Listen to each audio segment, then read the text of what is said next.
Moje dete počne da radi domaći, ali posle 5 minuta odustane. Šta da radi? Najvažnije je da dete ne radi pod pritiskom. Kada ima sigurnu rutinu i zna tačno kako da počne, onda domaći postaje niz malih uspešnih koraka, a ne haos. Kako da ga naučim da samostalno počne? Ovo je baš dobro pitanje. Evo jednog predloga. Napravite plan zajedno. Neka to bude vaš mini plan.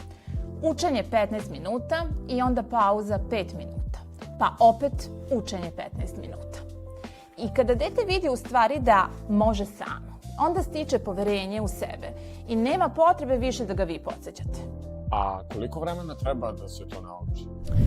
Kada postoji veština organizacije, rezultati dolaze jako brzo, jer onda dete nauči da domaći zapravo nije kazna, nego stvar dobre organizacije. A kada će to postati navika? Kada se sistem ponavlja svakoga dana u isto vreme, uz podršku, a ne uz kontrolu. Tada učenje postaje deo dana, a ne borba. I vi vidite da dete uči sa lakoćom, a ne pod stresom.